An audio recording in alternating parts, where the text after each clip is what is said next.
Beloved Jesus, help us all to love you more and more and more and more and still yet more till we become worthy of union with you, and help us all to hold fast to beloved Baba's Dham until the very end. Avatar Meher Baba ki jai. Baba ki jai. Avatar Meher Baba కీ జై. ప్రీతం మెహర్ బాబా, నీవు ప్రసాదించిన ప్రవచన సారమును గ్రహించవలసిన తీరులో గ్రహించి సదవగాహన చేసుకొని వాటిని మా జీవనములలో ఆపాదించుకొని నిజాయితీ తోడను నిర్మల ప్రేమ తోడను వాటిని ఆచరించులాగును మా అందరినీ ఆశీర్వదించు. అట్టి ఆచరణయుత జీవన శైలిలో జీవించినట్లు మా అందరినీ అనుగ్రహించు. అవతార్ మెహర్ బాబా కి జై. బాబా కి జై. జై. అందరికీ జై బాబా. బాబా యొక్క ప్రేమానుగ్రహాలతో మనం ప్రతిరోజు 60 నిమిషాలు బాబాతో మనం ఒక విధంగా సహవాసం చేసుకుంటూ ఉన్నాం. ఆయనతో సహవాసం, దేవదేవునితో సహవాసం, సజీవ అవతారంతో సహవాసం ప్రతిరోజు 60 నిమిషాలు చేసుకునే భాగ్యం, ఇంత భాగ్యం మనకు లభించడానికి మనం ఏం చేసాం పుణ్యం అంటే దానికి నాకు సమాధానం దొరకడం లేదు. కానీ ఆయన మన మీద ప్రేమతో ఉన్నాడన్న సంగతి మాత్రమే నాకు అవగతం అవుతుంది.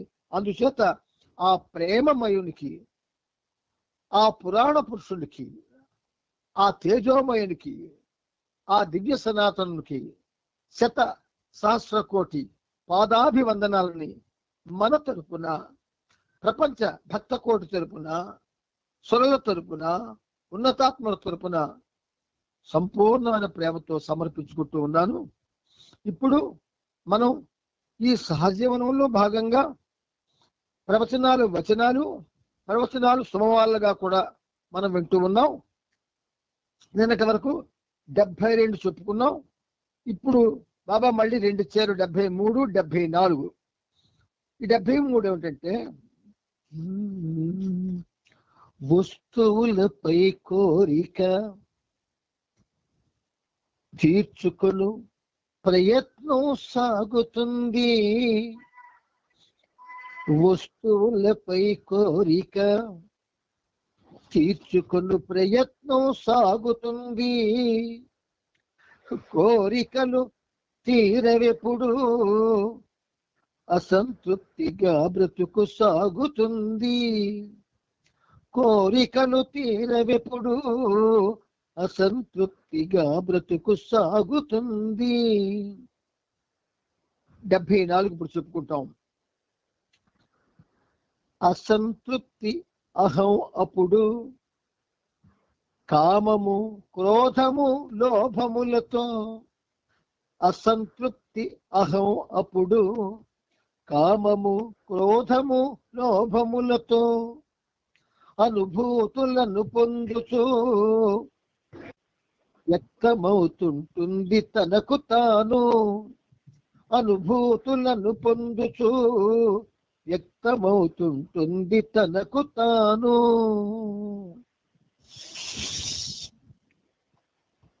ఈ శుభమాలికలు ఇప్పటికి మనం 72 చెప్పుకున్నాం. మళ్ళీ 73, 74 చెప్పుకుంటున్నాం. మీ అందరూ కూడా అవి దాచుకోండి.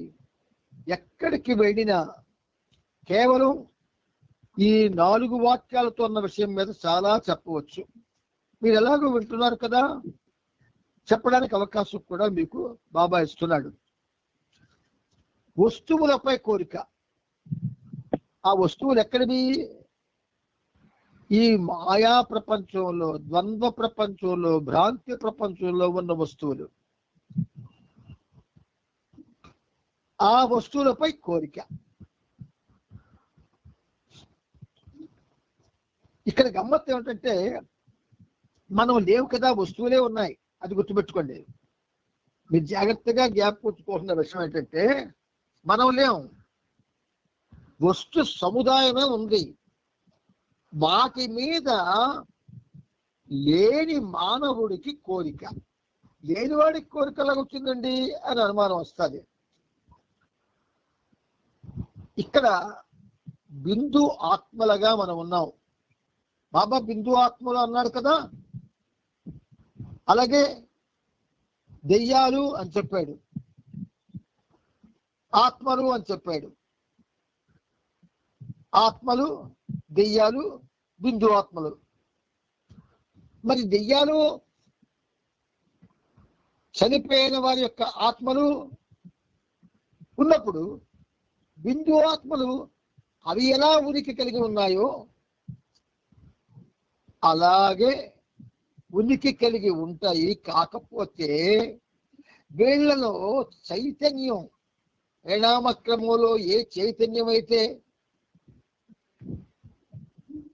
వాళ్ళలో పూర్తిగా వికసించిందో ఆ చైతన్యం బిందు ఆత్మల్లో ఉండడం వల్ల ఆ చైతన్యంతో కోరికలు పుడుతున్నాయి.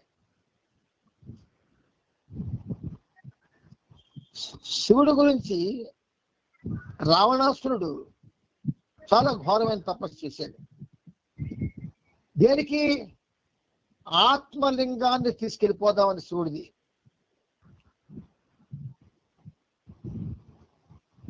అమ్మ నాయన, శివుని ఆత్మలింగంగాని రావణాసురుడు తీసుకుంటే చతుర్దశ భువనాలు కూడా చీకటి, కారు చీకటి కమ్మేస్తుందని చెప్పి విష్ణుమూర్తి యొక్క ఆజ్ఞతో నారదుడు వాడిని మధ్యలో కలుసుకొని ఆపి గమ్మత్తుగా వాళ్ళు మోహాన్ని కలిగిస్తాడు.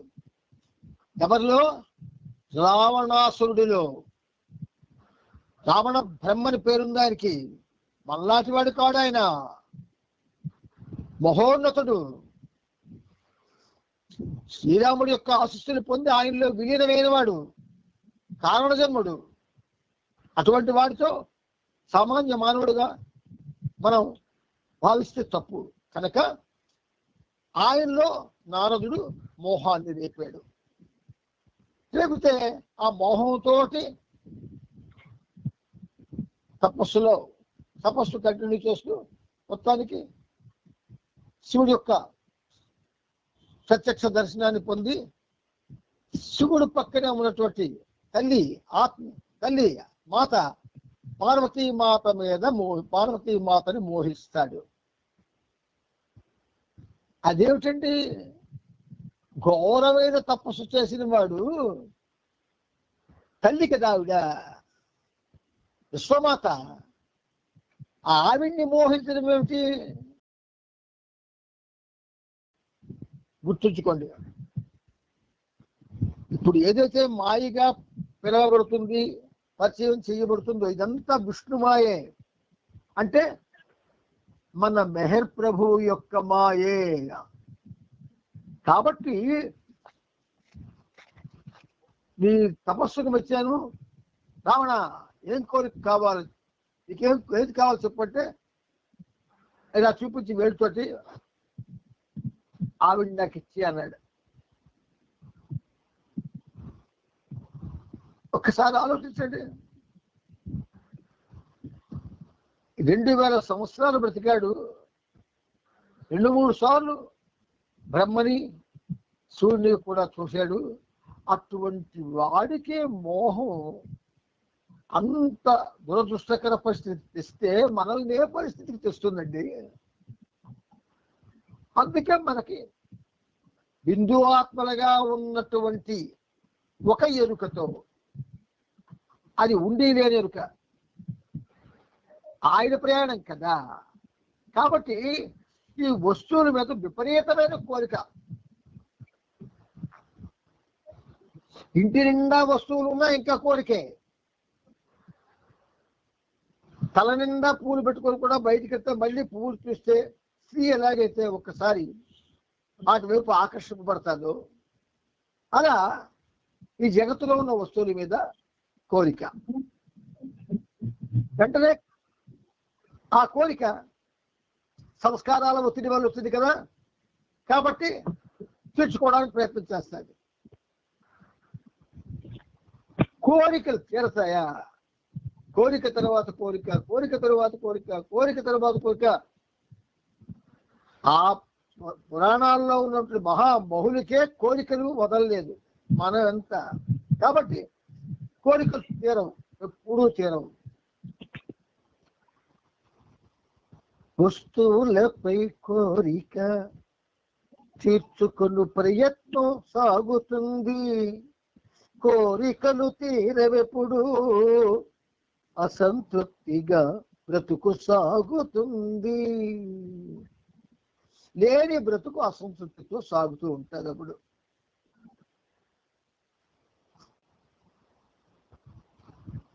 ఇక రెండో దాంట్లో ఏంటంటే, అప్పుడేమొస్తుంది, మనసుకి కోరికలు తీరకపోతే అసంతృప్తి చోటు చేసుకుంటుంది. అలా చోటు చేసుకున్నటువంటి ఆ అసంతృప్తి ఏ అరిషడ్ వర్గం అయితే ఉందో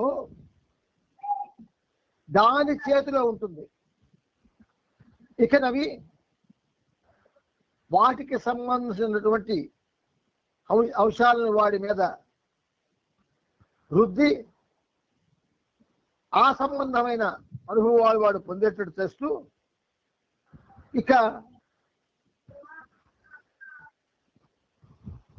అది ఆ అసంతృప్తి అన్నది ఆ విధంగా బయటికి వ్యక్తమైపోతుంటుంది. చాలా మంది బాబాని అడుగుతారు, కానీ భయపడతారు. నేను కోరికలు తెస్తున్నాను కదా కాబట్టి భయపడతారు. కానీ భయం ఉన్నా మరేం చేస్తారు? గజేంద్రుడు లాంటి వాడే, లావొక్కం తెలియలేదు ధైర్యము విలోలంబయ్య అని చెప్పి ఆ శ్రీ మహావిష్ణువుని అందించాడు. ఇప్పుడు ఆ శ్రీ మహావిష్ణువే మన మెహర్ బాబా కాబట్టి మన వాళ్ళు కూడా ఆయన్ని అర్థిస్తూ ఉన్నారు, కోరుతూ ఉన్నారు. అయితే ఇది తప్పు కాదు.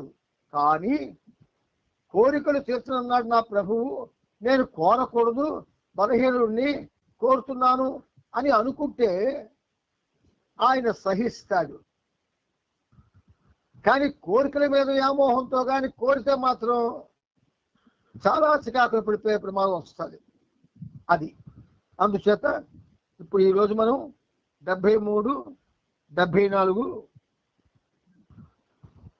ప్రవచన సుమమాలికలని బాబా ఇచ్చినవి చదువుకున్నాం, అర్థం తెలుసుకున్నాం. ఇప్పుడు వచన ప్రవచనాల్లోకి వెళ్తున్నాం. ఈ వచన ప్రవచనాల్లో నిన్నటి దినం 391వ పేజీలో సాధకుని యొక్క 2వ భాగం కొన్ని దివ్య లక్షణాలు అది మనం చెప్పుకున్నాం. ఆ మొదటి పేరాలో ఆధ్యాత్మిక జీవితానికి అవసరపడే లక్షణాలు పరస్పర సంబంధం కలిగి ఉంటాయి అన్నది చదువుకున్నాం. ఈరోజు రెండవది సహనము, పట్టుదల. మంచి సబ్జెక్ట్స్ ఇవి, చాలా మంచి సబ్జెక్ట్స్. సహనము, పట్టుదల. ప్రతి వ్యక్తి సత్యానికి హక్కు గల వారసుడు. దేవుని అనుగ్రహానికి ఈ బిందు ఆత్మలన్నీ కూడా వారసులు, గుర్తుంచుకోండి. అంచేత దాన్ని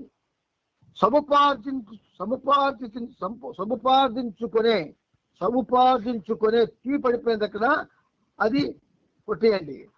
సముపార్జించుకునే ప్రతి వ్యక్తి ఆధ్యాత్మికంగా సంసిద్ధుడై ఉండాలి.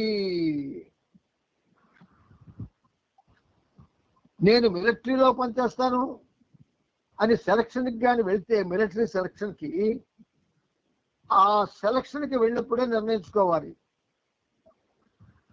దేశం కోసం నేను ప్రాణాన్ని అర్పిస్తాను అని. అలాంటి నిర్దిష్టమైనటువంటి ఉద్దేశం లేకపోతే మిలిటరీకి వెళ్ళకూడదు. ఇక్కడ మనం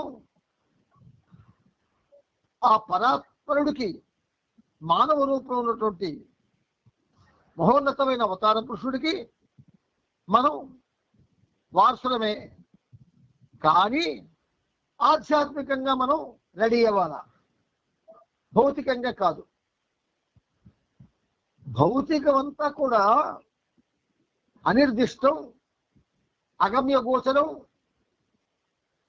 అనుభవరహితం. అందువల్ల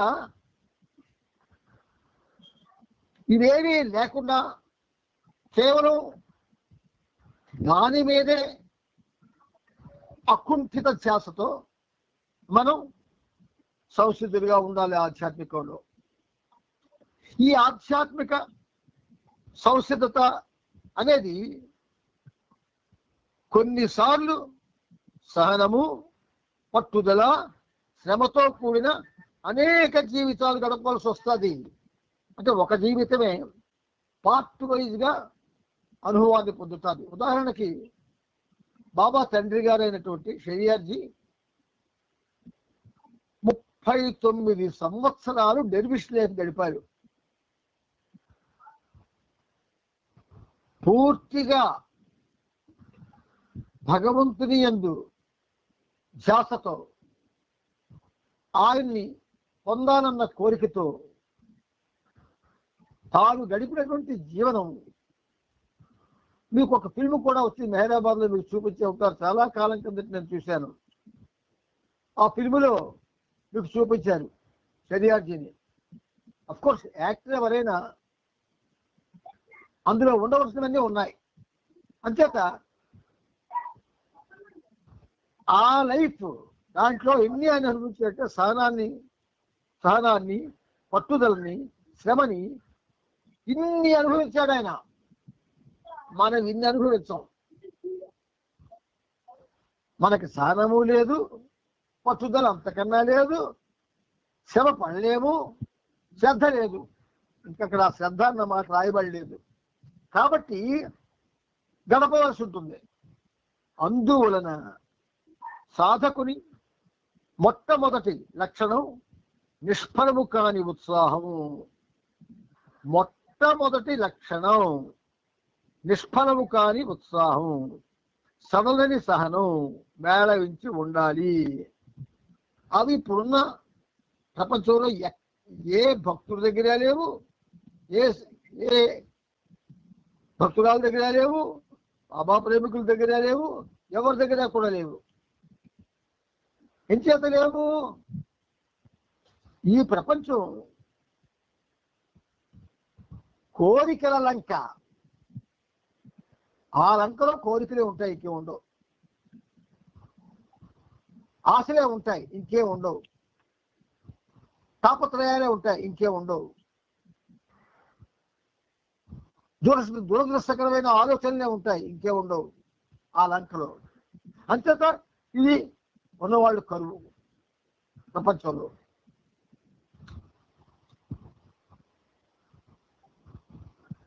ఒక వ్యక్తి చూడండి, ఒక వ్యక్తి ఒకసారి సత్యానుభూతి కొరకు స్థిర నిశ్చయుడే ఉన్నప్పుడు అతని మార్గము ఎక్కువ కష్టాలతో కూడి ఉన్నదని గ్రహిస్తాడు. అందుకే బాబా ఆలోచించుకొని తన ఆర్బిట్లోకి రమ్మన్నారు. బాగా ఆలోచించుకోమన్నారు. నువ్వు ఎందులో ఉన్నావు అందులో ఉండు, నీకు ఏ బాధ ఉండదు. కానీ నన్ను కావాలనుకున్నావా, నువ్వు అన్నిటికీ సిద్ధం అవ్వాలంటాడు ఆయన. మనం అన్నీ కావాలనుకుంటే బాబాని ఆశ్రయించాం. అందుకే ఎక్కడ వేసిన గొంగళి అక్కడ అన్నట్టు మన బతుకులు ఉన్నాయి. మనకు అన్నీ కావాలి, అన్ని సరదాలు కావాలి, అన్ని రకాలైనటువంటి తిరుగులు కావాలి, అన్ని రకాలైనటువంటి తిండి కావాలి, రకరకాలైన వస్త్రధారణ కావాలి, అన్ని వాటినాటన్నీ కావాలి. ఇవన్నీ కావాలి అనుకుంటూనే నువ్వు కావాలి బాబా అన్నావు. ఇది ఒకటి అవన్నీ అనుకోండి, 2 బాబా అనుకోండి.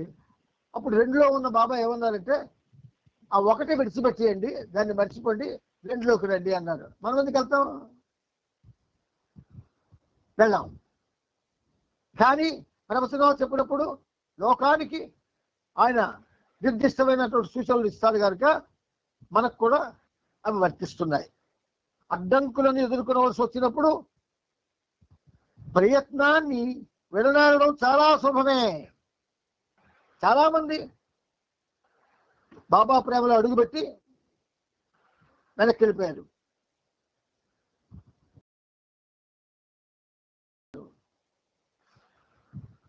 కొంతమంది అడుగుబట్టి చెయ్యకూడని పనులు చేస్తున్నారు.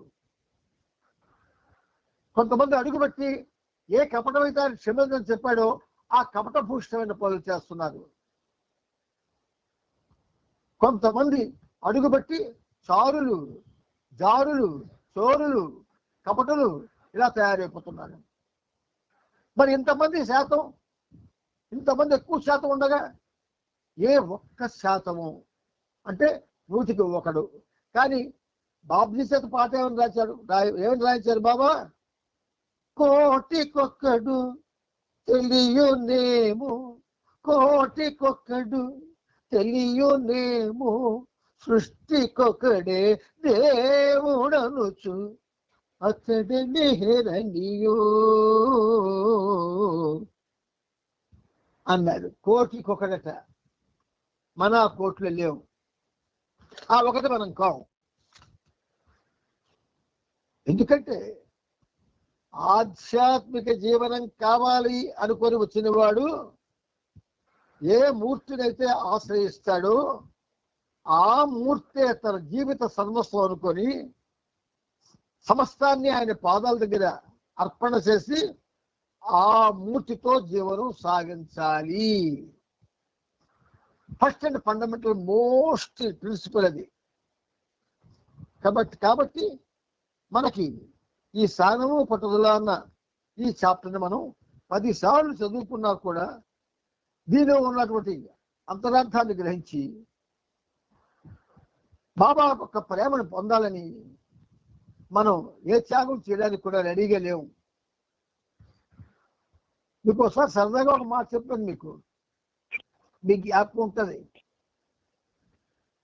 మన ప్రభుత్వంలో ఉన్నటువంటి ప్రభుత్వ అధికారులకు లేదా ప్రైమ్ మినిస్టర్ ఆఫ్ ఇండియాకి ఒక చిన్న తిక్క ఆలోచన వచ్చింది. ఏమిటది? ఇదేంటి రాముడు, కృష్ణుడు, బుద్ధుడు, క్రీస్తులు ఎవరు ఉన్నారు, అనేకమైన దేవాలయాలు ఉన్నాయి, ఈ బాబాలు ఎక్కడి నుంచి వచ్చారు, బాబా అన్నవాడంతా కూడా జైల్లో పెట్టండి అని ఒక ఆజ్ఞ చేశాడు అనుకోండి. మనం నగర సంకీర్తన చేస్తామా? బాబా అని శబ్దం వస్తే చాలు జైల్లో పెట్టండి అని ఆయన అన్నాడు అనుకోండి, ఆర్డర్ చేశాడు అనుకోండి, మనం నగర సంకీర్తన చేస్తామేంటి? ఏమి చేయం, హాయిగా ఇంట్లో ఉంటాం.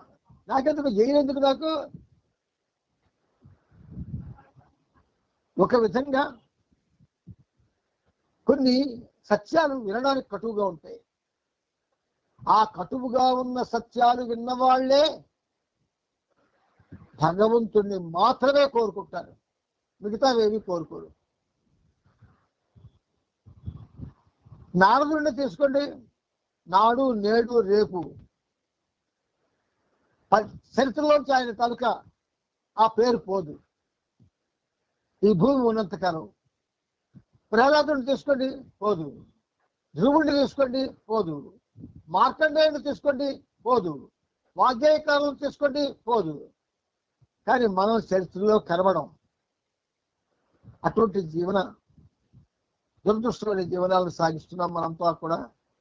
ఆయన ఎందుకు ఇలా ఉంచాడో నాకు తెలియదు. కానీ ఈ ప్రవచనాలు మీకు బాబా చెప్పే ఉద్దేశం ఏంటంటే, మనం జీవించే జీవనం దురదృష్టకరమైంది, ఆయన ప్రేమని పొందడానికి అర్హత లేనిది, పొందాలి.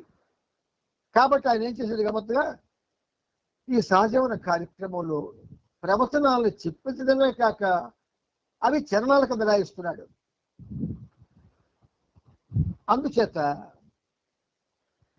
ప్రియమిత్రులారా, సంతోషంగా వినండి, ఆనందంగా అర్థం చేసుకోండి, సాధ్యమైనంత వరకు ఆచరణలో పెట్టడానికి ప్రయత్నం చేయండి. ఇది ఆయన మాటలుగా భావించి స్వీకరించండి. అవతార్ మెహర్ బాబా కీ జై, అవతార్ మెహర్ బాబా కీ జై. ఇప్పుడు మనం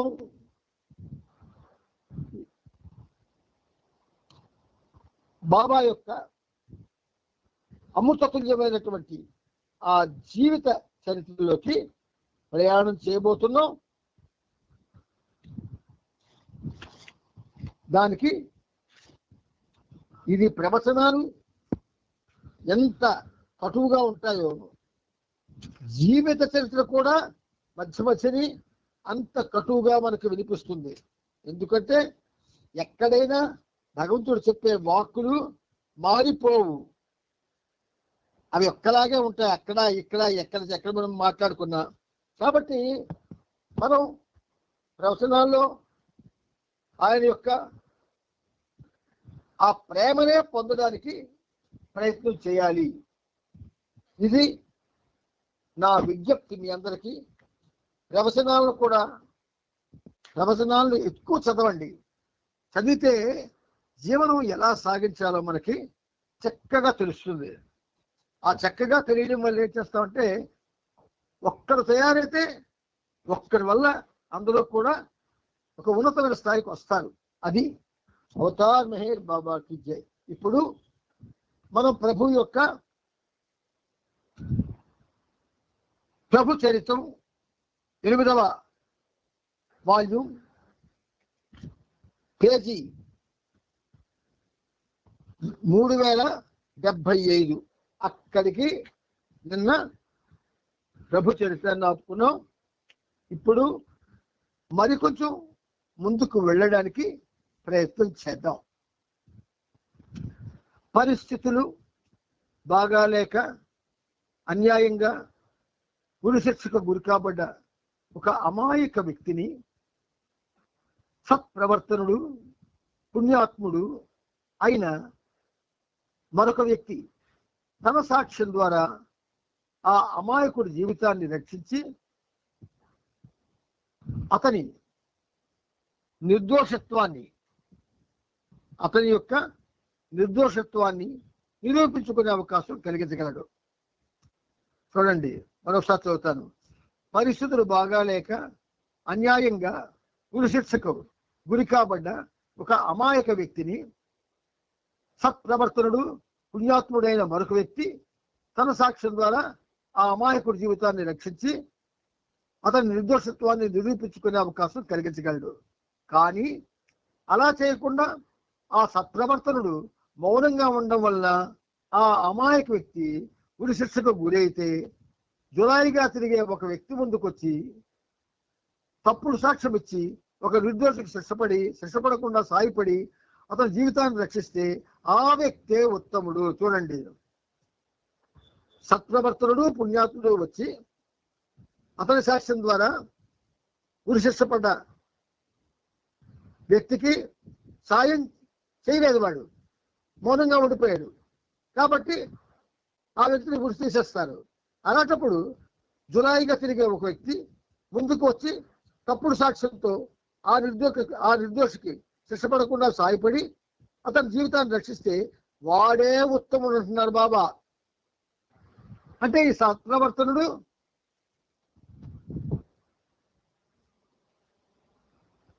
ఉత్తముడు కాడనమాట. కొంచెం జాగ్రత్తగా వినాలి సుమా. మనం బాబా ప్రేమికులుగా చలామణి అవుతున్నాం. కానీ మనలో ఎంతమంది సత్ప్రవర్తనలు ఉన్నారు అంటే మనకు తెలియదు. కానీ ఒక ఉరి శిక్ష పడేటటువంటి ఖైదీకి వాడి ఫ్యామిలీని రక్షించడం కోసం సత్ప్రవర్తనలు మౌనం అయిపోతే, సత్ప్రవర్తన కాకుండా జులాయిగా తిరిగేవాడు అబద్ధపు సాక్ష్యంతో రక్షిస్తే వీడే ఉత్తముడు అంటున్నారు బాబా. కొంచెం ఆలోచించండి.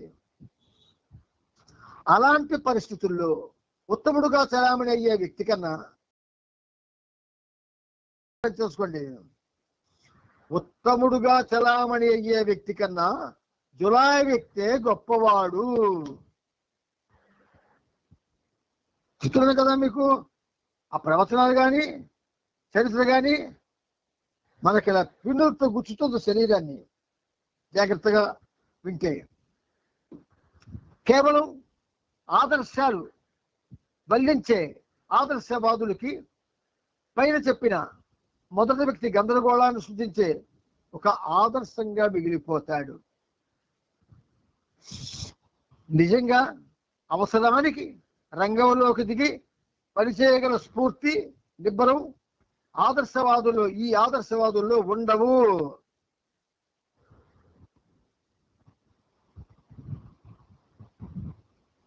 అంటే మీకు అర్థం కాదని నా ఉద్దేశం కాదు. ఈ పనిముట్టు ఏంటంటే అర్థం అవ్వాలని ఎక్కువ ఆశపడుతుంది ఈ పనిముట్టు. అంచేత బొట్లు పెట్టుకొని చక్కటి దుస్తులు వేసుకొని అందంగా తయారై అందమైన మాట్లాడుతూ ఎదుటి వ్యక్తికి ఏ విధమైన ఉపకారం చేయని వాడి కంటే ఏమీ తెలియకుండా ఇష్టవతులు జీవిస్తూ పనికిరాని వాడు ఉపయోగపడితే వాడే గొప్పవాడు అంటున్నారు బాబా.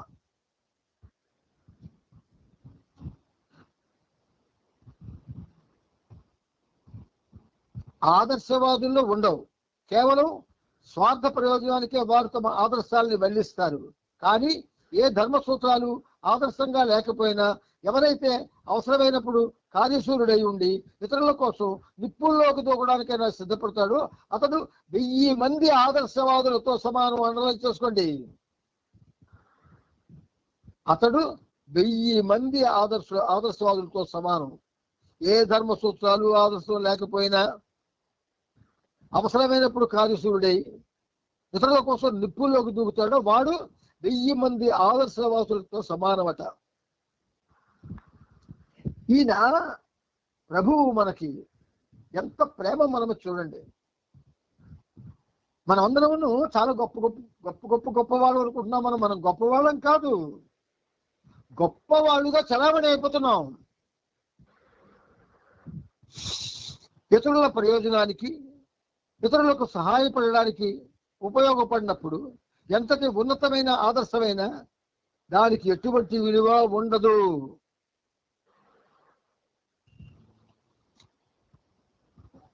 జగన్ సోదరుడు వసంత్ జూన్ 9న బాబాను దర్శించేందుకు మెహరాబాద్ వచ్చాడు.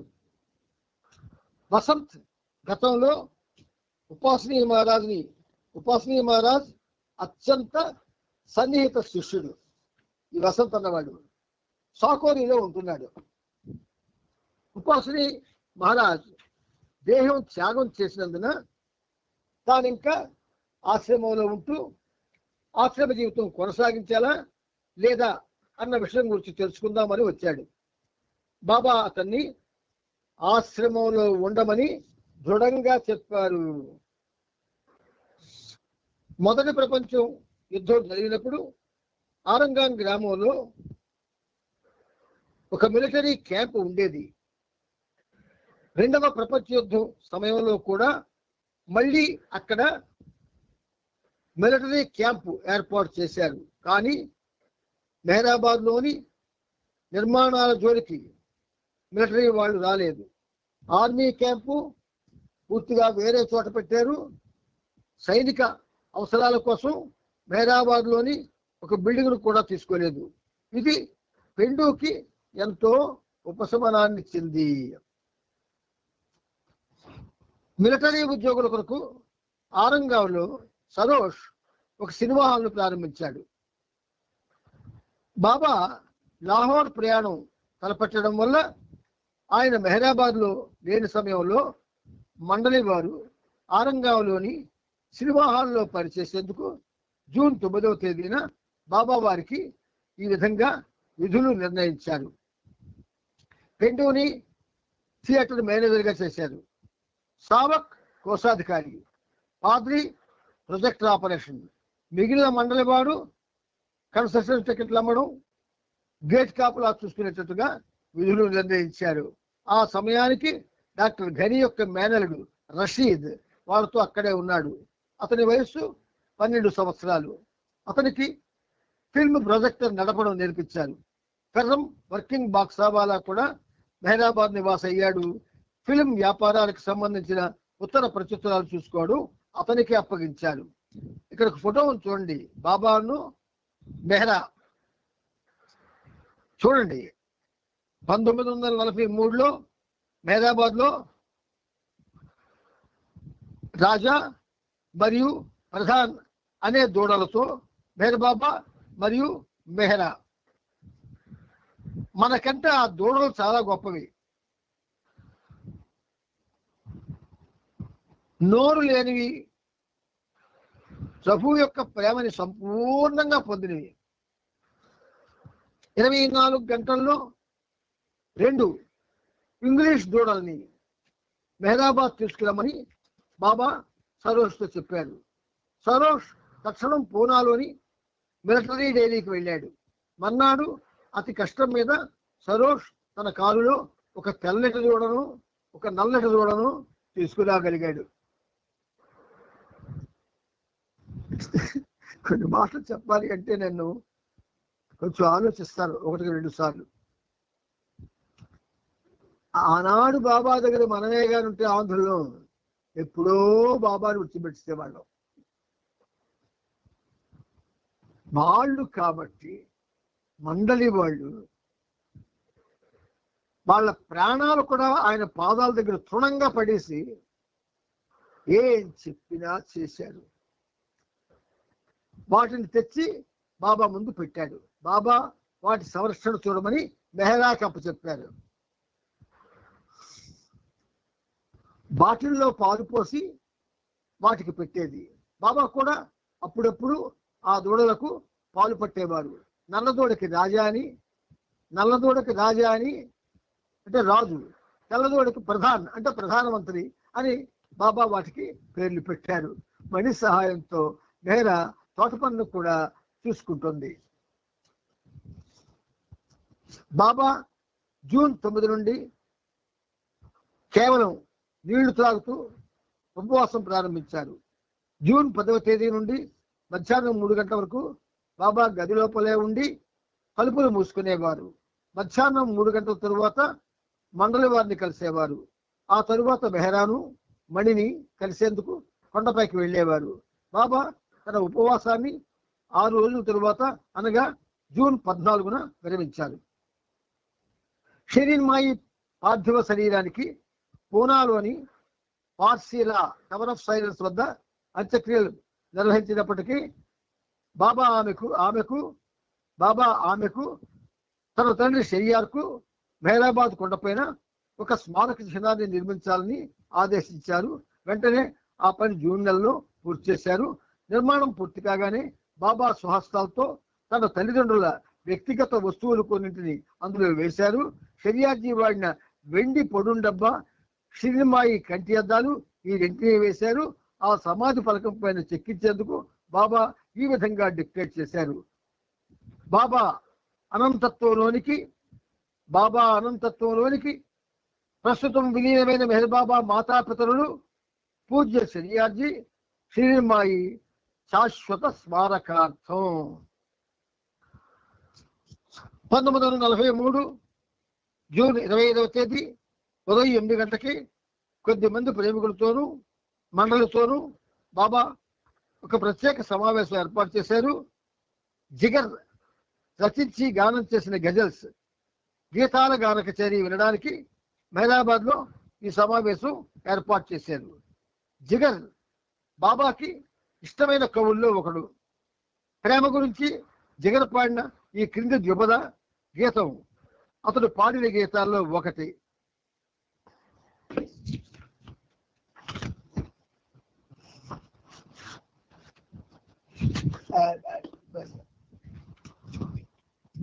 జై బాబా కొంచెం ఒక్క నిమిషం ఆగండి, ఇది ఒక్కరి పడిపోయింది.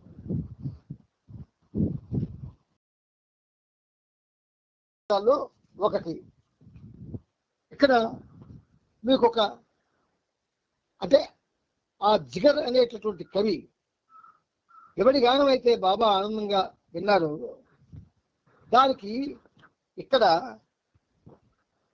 తిరుపతి ఒకటి వాస్తున్నారు. మనకి పాటలు రాయాలి అనే ఉత్సాహం ఉన్నవాళ్ళు జాగ్రత్తగా వినండి. పలుకులో ప్రాశస్త్యం కనబడకున్నా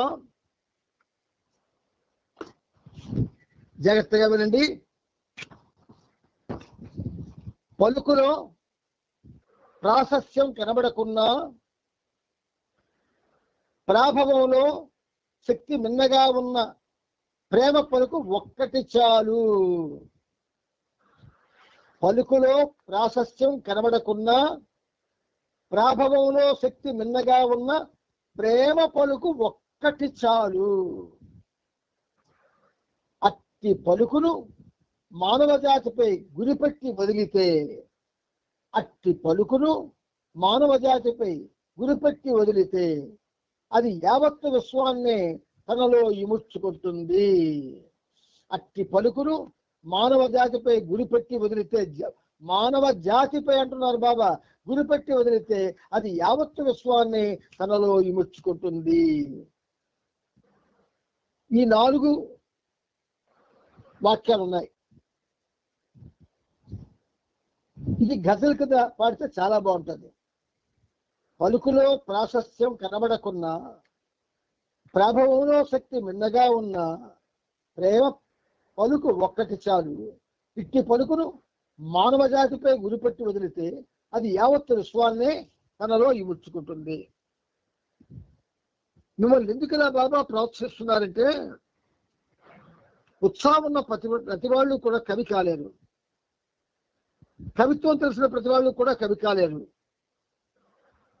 ప్రజా హృదయాల్లో ఉన్నటువంటి భావాన్ని ఎవరైతే చదవగలరో వాళ్ళు కవులవుతారు.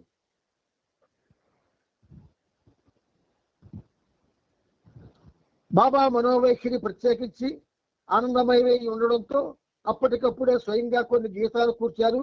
ఒక గొప్ప ఆధ్యాత్మిక రహస్యమని ఒక విషయాన్ని గురించి వ్యాఖ్యానిస్తూ బాబా ఈ దిగువ ప్రత్యేక వివరణ హెచ్చరికను ఇచ్చారు. ఇక్కడ బాబా ఏమన్నారు, ఆసుగా అన్నారు, నీవేమి కోరనప్పుడు సర్వాన్ని పొందుతావు. నీవేమీ కోరనప్పుడు సర్వాన్ని పొందుతావు.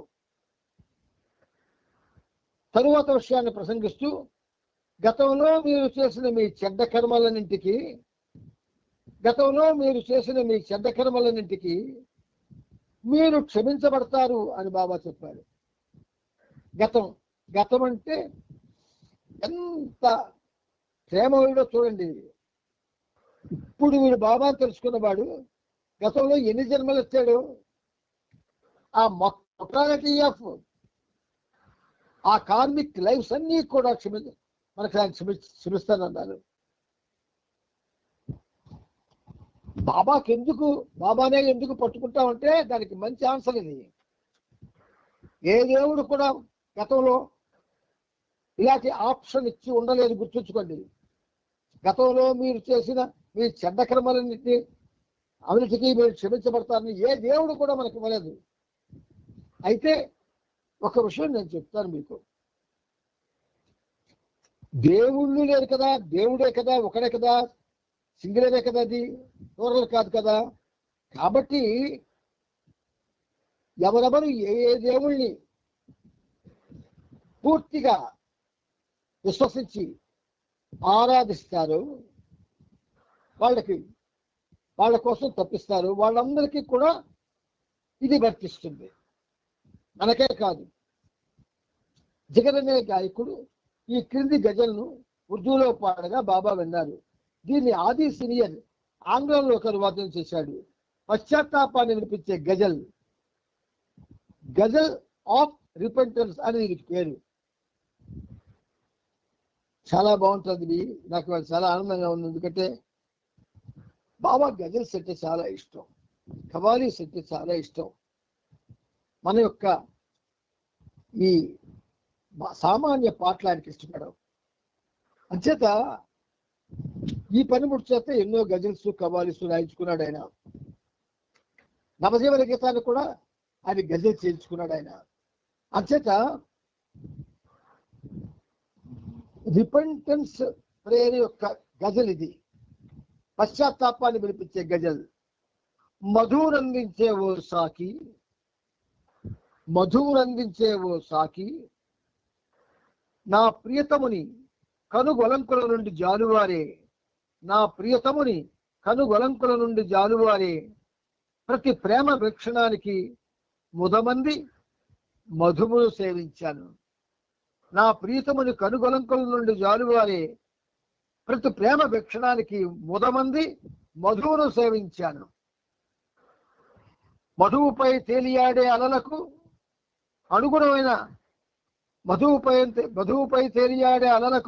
అనుగుణమైన తాళగతిలో లయబద్ధంగా మధుపానం చేశాను. ఓహో, ఎంత అద్భుతంగా ఉందో చూడండి. దివ్య ప్రేమ మత్తంటే ఏమిటో ఎరుగక ప్రాపంచక మత్తులో మునిగిన వారిని గాంచి అప్రమత్తుడనయ్యాను. మధువును త్రాగాను. కంపిస్తూ పశ్చాత్తాపభరితమైన చిత్తవృత్తిని పటాపంచలు చేసేందుకు త్రాగాను. ఓ సదాచార పరాయణుడా, నా తాగుబోతు తుండ్రతనాన్ని చూడు. ధార్మిక దయగుణాన్ని వీడి ఆ దివ్య కరుణామృతం దిగు నుండి భూమికి దిగి వచ్చిన ప్రతిసారి నేను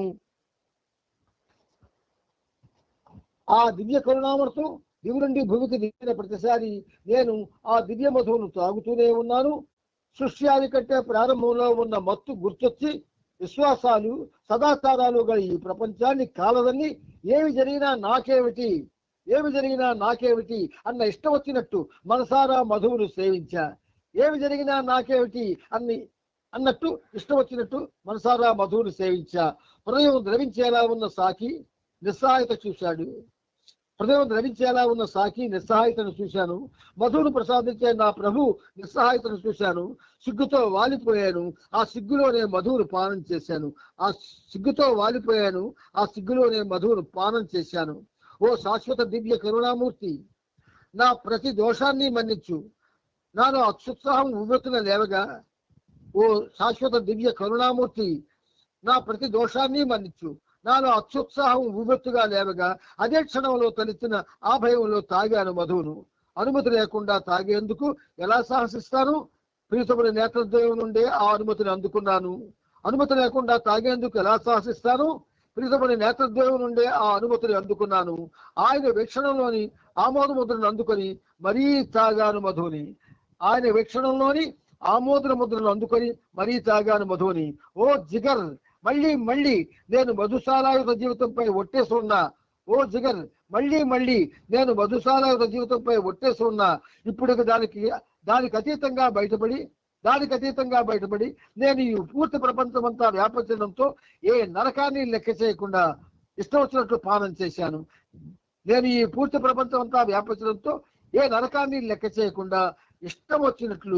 పానం చేశాను. ప్రియమిత్రులారా, ఇంత బ్రహ్మానందాన్ని కలుగజేస్తున్నాడు ఆయన మనకి ప్రతిరోజు ఈ సహజీవనంలో.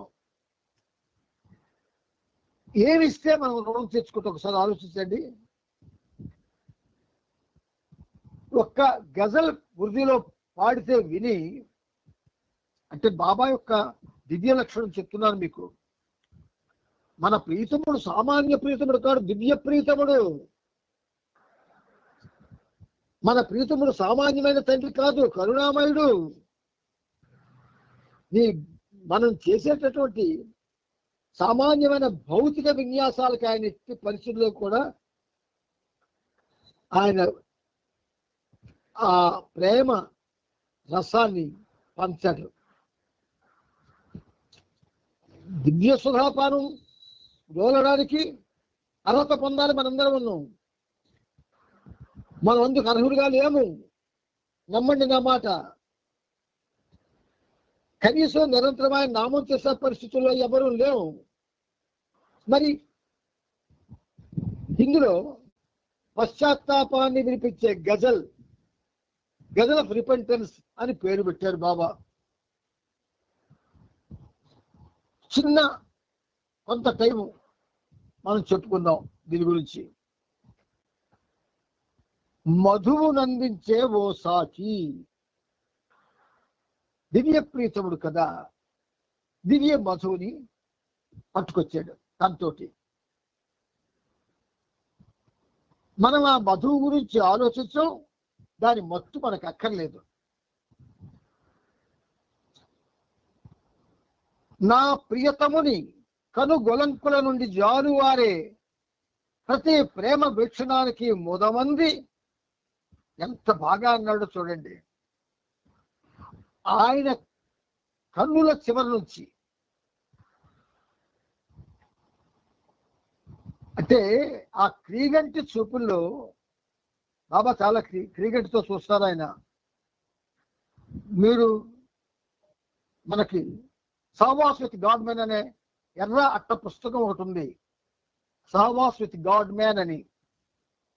అది చదవండి ఒక 10 సార్లు, ఆయన వీక్షణాలు మనకు తెలిసిపోతాయి. మధువునందించావో సాకి, దివ్య మధువు నీ యొక్క కనుల నుండి నీ క్రీగంటి చూపులు ఏవైతే జాలువారుతూ ఉన్నాయో అవి ప్రేమ వీక్షణాలు అంటాడు, ప్రేమ చూపులు అంటాడు. ఆ చూపులకి నేను ఆనందం పొంది మధువును సేవించుతున్నాడు. మనం ఎందుకండి బాబా ప్రేమికులమయ్యాం? ఏ కారణం వల్ల బాబా ప్రేమికులమయ్యాం? ఎవరైనా ఎప్పుడా మనం ఎవరైనా ఆలోచించుకున్నావా? ఎందుకు నేను బాబా ప్రేమికుడిని అయ్యానని? మనకి ఎక్కడిది టైం చాలదు, అలా ఆలోచించడానికే మనకు టైం ఉండదు. కానీ గజల్ గాయకుడికి టైం దొరికింది. నా ప్రియతమని క్రీగంటి చూపుల నుండి బయటికి వచ్చిన ఆ ప్రేమ చూపులు ఏవైతే ఉన్నాయో వాటికి ఆనందించి మధువును తాగాను అంటున్నాడు. పాట రాయాలని ఉద్దేశం ఉన్న వాళ్ళు అందుకే వాళ్ళ కోసమే మళ్ళీ వరకొచ్చి వివరిస్తున్నారు బాబా. మధువుపై తేలియాడే అలలకు, మధువుపై తేలియాడే అలలకు, మధువుపై అలలు తేల్తాయి. ఏమిటి తేల్తాయి? అవి అలలు కాదు, ఆ మధువు ఇచ్చేటటువంటి పారవస్యమనే జల ప్రవాహాలు, ఆ మధువునిచ్చే పారవస్యమనే జల ప్రవాహాలు దాన్ని గమ్మత్తుగా కన్సైజ్ చేసి మధువుపై తేలియాడే అలలకు అనుగుణమైన తాళగతిలో.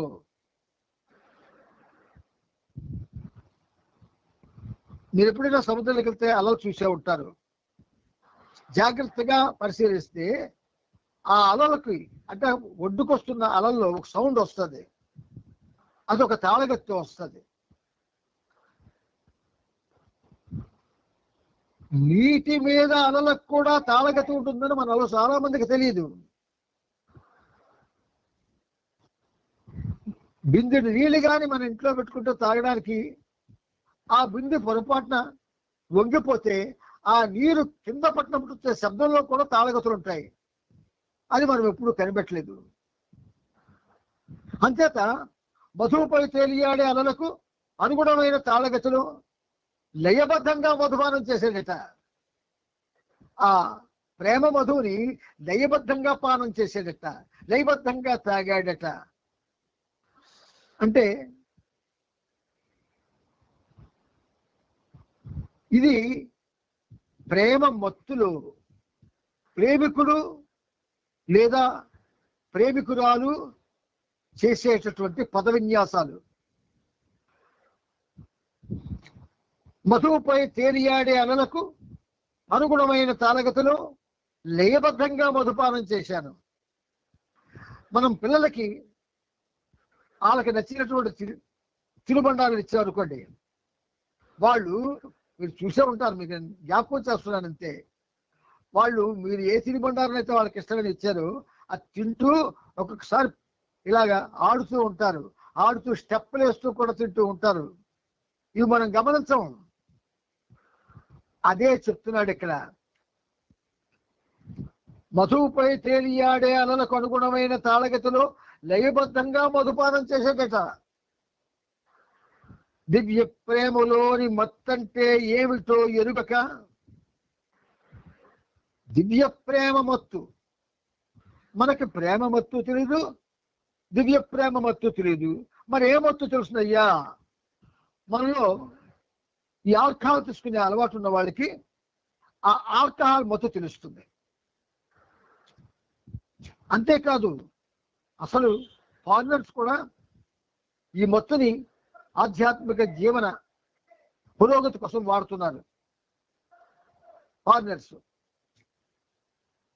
దివ్య ప్రేమలోని మత్తంటే ఏమిటో ఎరుగక ప్రాపంచక మత్తులో మునిగిన వారిని చూసి గాంచి అప్రమత్తుడనయ్యాను.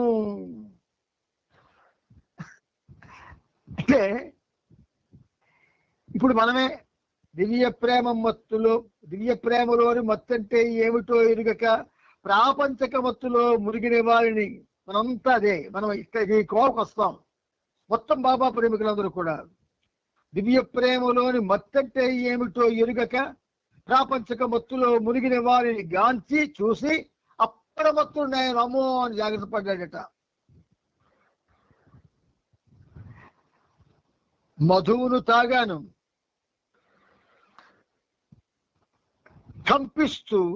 కంపిస్తూ వణికిపోయాడు. పశ్చాత్తాప భరితమైన చిత్తవృత్తిని, చిత్తం పశ్చాత్తాపంతో నిండిపోయింది మనస్సంతా కూడా. మరి ఆ మనసులో ఎలా పనిచేస్తాడు? అందుకని ఆ మనసుని పటాపంచ చేసేందుకు తాగాడట.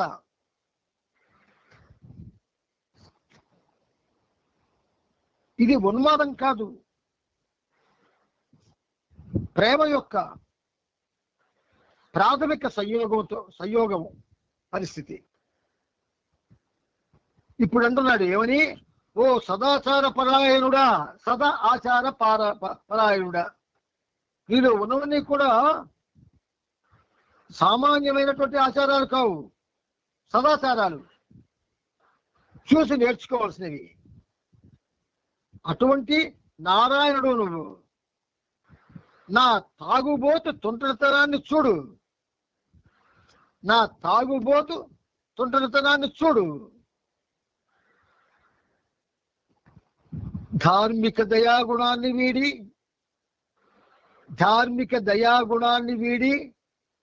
నువ్వు చాలా ప్రేమమే కాదు, ధార్మికుడు కూడా. సంతోషం వస్తే ఏదైనా ఇచ్చేస్తావు. ఆ గుణాన్ని విడిచిపెట్టిమంటున్నాడు. వీడి ఆ దివ్య కరుణామృతం దివి నుండి భూమికి దిగి వచ్చిన ప్రతిసారి నేను ఆ దివ్య మధువును త్రాగుతూనే ఉన్నాను. నా తుంటరితనాన్ని చూడు అంటున్నాడా?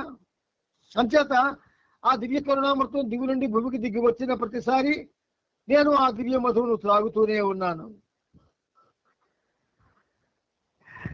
సామాన్యమైనటువంటి భావాలు కావండివి, అనన్య సామాన్యమైన భావాలు. మనమేమో రాసి ఏదో చేసేసి చాలా ఆనందపడిపోతున్నాం. భగవత్ ప్రేమ, అవతారుని ప్రేమ అనే ఒక మహా సముద్రంలో మనం ఇంకా అడుగు పెట్టలేదు. అడుగు పెట్టకుండా ఏమిటేమిటో మన కోహం ఊహించుకుంటున్నాం మనం. నేను ఆ దివ్య మధువును తాగుతూనే ఉన్నాను. ఆ కరుణామృతం దివి నుండి భూమికి దిగి వచ్చిన ప్రతిసారి సృష్టి ఆది కంటే ప్రారంభంలో ఉన్న మత్తు గుర్తొచ్చి చూడండి బాగా అంటున్నాడు. సృష్టి ఆది అంటే సృష్టి ఎప్పుడైతే దానికి రూపకల్పన జరిగిందో దాని ప్రారంభంలో ఉన్న మత్తు గుర్తొచ్చి విశ్వాసాలు సదాచారాలు గల ఈ ప్రపంచాన్ని కాలదన్ని సృష్టి ఆదిలో బాబా తాను పరిణామ క్రమంలో రాయి నుంచి మానవుడి వరకు 7 దశలు ప్రయాణం చేశాడు. ఈ 7 దశల్లో కూడా ఆయన మళ్ళా బతకలే. మానవుడు దశకు తీసేసరికి ఆయన సృష్టికి ఆనందామృతం, ప్రేమామృతం అమ్మగలిగిన స్థాయిలో మానవుడయ్యాడు. అందపగలిగిన స్థాయిలో మానవుడు అయ్యాడు. అంత గొప్ప అద్భుతమైనటువంటి ఆ మత్తు వీడికి గుర్తొచ్చింది. వచ్చి అప్పటికి పరిస్థితి కర్మకాండలు, మతాలు, వాటి విశ్వాసాలు, మతాచార్యులు, కులాలు, వాటి వ్యామోహాలు ఇవన్నీ ఉన్నాయి. విశ్వాసాలు, సదాచారాలు గల ఈ ప్రపంచాన్ని కాల్తో తన్నిసేడట. కాలదన్ని ఏమి జరిగినా నాకేటి అన్నట్టు ఇష్టం వచ్చినట్టు మనసారా మధువును సేవించా. ఏ మధువు? దివి నుండి భూమికి దిగి వచ్చిన ప్రతిసారి నేను ఆ దివ్య మధువును తాగుతున్నానని చెప్పాడే ఆ మధువు. హృదయం ద్రవించేలా ఉన్న సాకి నిస్సహాయతను చూశాను. సృష్టి ఆదిలో ఈ ప్రపంచం యొక్క గతిని చూసి ప్రీతముడట, నిస్సహాయుడేటట, నేను అలాగే ఈ గతిని మారుస్తాను అని. మధువును ప్రసాదించే నా ప్రభువు నిస్సహాయతను చూశాను.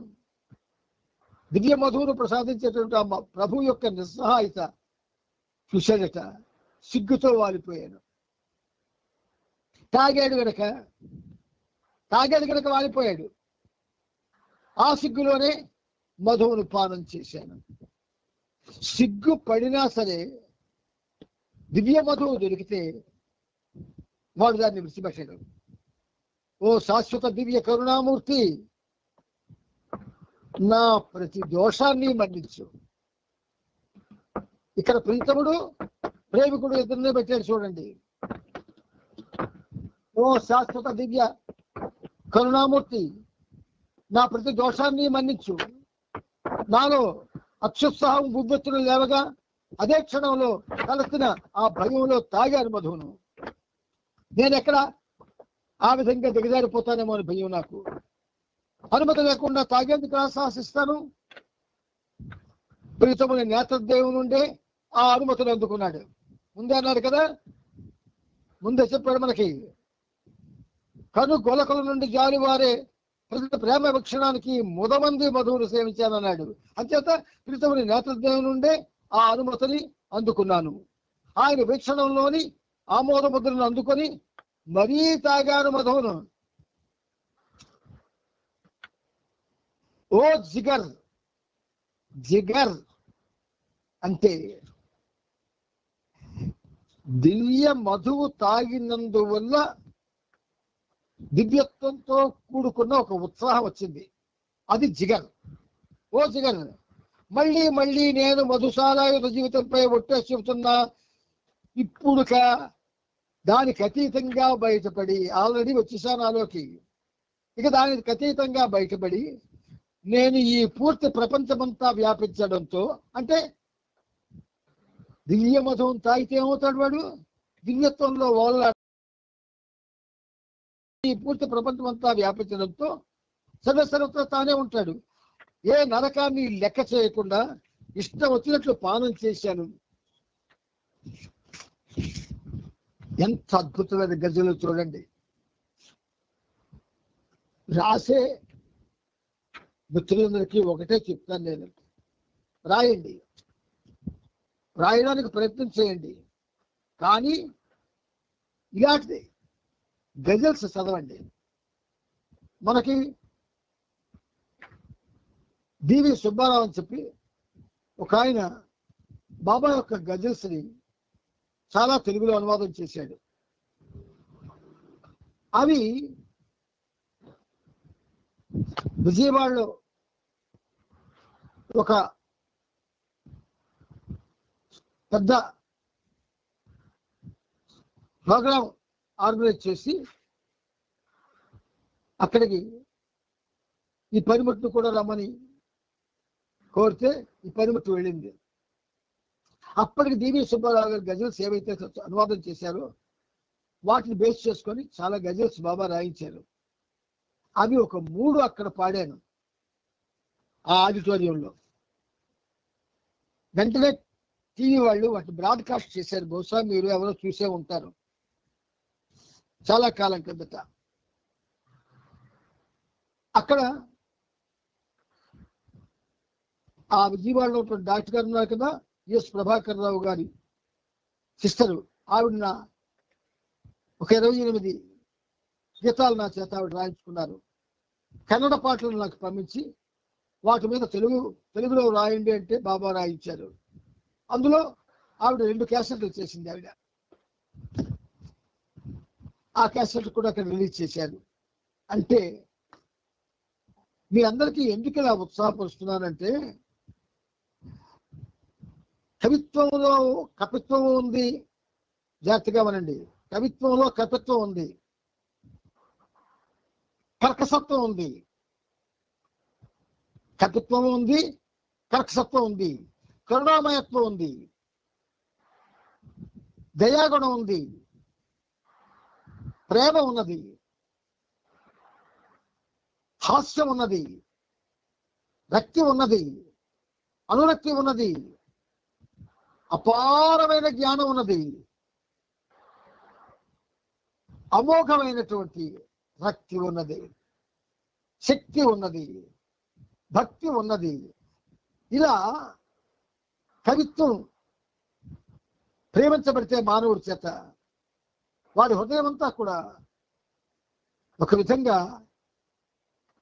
ప్రేమ ప్రపంచం అయిపోతుంది.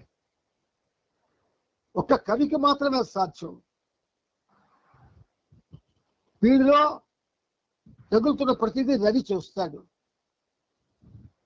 అందుకనే రవి ఎరుంగనిది కవి ఎరుంగును అని ఒక సామెత వచ్చింది. మీరంతా కూడా చాలా చాలా పనులు చేస్తున్నారు, అక్కడితో సంతృప్తి పడిపోతున్నారు. మనం ఇప్పుడు చేస్తున్నవన్నీ సామాన్యమైన పనులే. మన ఆధ్యాత్మిక అభివృద్ధి కోసం మనం ఏమీ చెయ్యట్లేదు. పాయింట్ బ్లాంక్ గా చెప్తున్నాను మీకు. నేను హృదయం సంకుచితంగా ఉండిపోకూడదు, విప్పారాలి. దానికి చాలా వైశాల్యం ఉంది, ఏమైనా చేయగలదు. కాబట్టి ప్రియమిత్రులారా, అందుకే మీకోసం కొంచెం బాబా శ్రమ తీసుకొని ఈ గజల్ని వివరణ కొంచెం ఒక 10% మీకు అందజేశారు. ఈ కిక్, దీన్ని కిక్ అంటారు. ఈ కిక్తో మీరు కొంచెం పారవశ్యం చెందితే ఎవరైనా రాద్దామని తప్పకుండా రాయగలరు. నేను ఒక విధంగా నాకు పెద్దవాడిని అయిపోయాను నేను, కానీ నేర్పేటటువంటి శక్తి ఇంకా నాకు బాబా సందగలడం లేదు. కానీ ఆరోగ్యం పాడు చేశాడు ఆయన. గజల్స్ కవాలిస్ నేర్చుకోవాలని నిజంగా రోజుకు 100 రూపాయలు ఉత్సాహం ఉన్నవాళ్ళు. నేను చాలా మందికి ఎంకరేజ్ చేశాను, కానీ ఎవరికి కూడా నా విషయంలో వాళ్ళు ఒక విధంగా చెప్పాలి అంటే స్పందించలేదు. కారణం ఏంటి? బాబా గజల్స్ కవాల్స్ ఇష్టమని. వీళ్ళు పాడలేరు. గజల్ పాడడానికి ఒక ప్రత్యేకమైన రీతి కావాలి, ప్రత్యేకమైన తరహా కావాలి. దాన్ని అందంగా చదవడం కూడా రావాలి. ఇవన్నీ ఉంటాయి. దయచేసి మిత్రులంతా కూడా గ్రహించండి. ఈ పనిముట్టు ఈ శ్రీకాకుళం జిల్లాలో చాలా మంది బాబా ప్రేమికులకి కొంత ఉపయోగపడింది. వాళ్ళు ఉపయోగించుకున్నారు, కానీ పూర్తిగా ఏది తెలుసుకోలేకపోయారు. ఆ కొంత నేర్చుకుంటే ప్రదర్శిస్తూ దాంతో వాళ్ళు ఆనందపడిపోతున్నారు. ప్రదర్శనకి పనికొచ్చేది ఏదీ లేదు ప్రపంచంలో, బాబా ప్రేమ తప్ప. గుర్తుపెట్టుకోండి,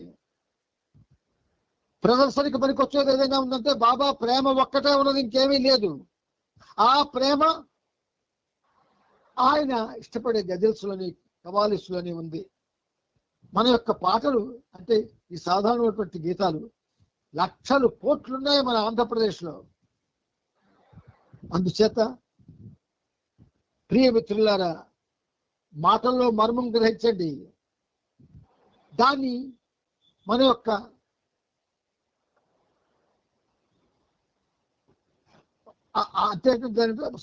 సంఖ్య కలిగేటటువంటి ఆలోచనలకు బలి చేయకండి, అనుమానిత ఆలోచనలకు దాన్ని బలి చేయొద్దు. చక్కగా ప్రేమతో గ్రహించండి. నా ఊపిరి ఉన్నంత వరకు, నా ఆరోగ్యం బాగున్నంత వరకు మీకు సహజీవనం జరుగుతుంది. ఈలోగా మీరు ఎవరైనా కొంచెం తయారవుతారనే ఉద్దేశంతో. ఎందుకంటే కేవలం మాటలు ఎక్కువసేపు వినలేము, మధ్యని బాబా ఏ యాంగిల్ ఆఫ్ విజన్ నుంచి, ఏ యాంగిల్ ఆఫ్ యాక్షన్ నుంచి పనిచేశారో మనం కూడా అలా పనిచేయగలగాలి. దానికి వనరులన్నీ ఉన్నాయి, కాకపోతే కొంచెం టైం త్యాగం చేయాలి. అవతార్ మెహర్ బాబా की जय, అవతార్ మెహర్ బాబా की जय, అవతార్ మెహర్ బాబా की जय. అవతార్ మెహర్ బాబా అందరికీ జై బాబా. జై బాబా అండి, జై బాబా అందరికీ జై బాబా. జై బాబా. అవతార్ మెహర్ బాబా की जय బాబా.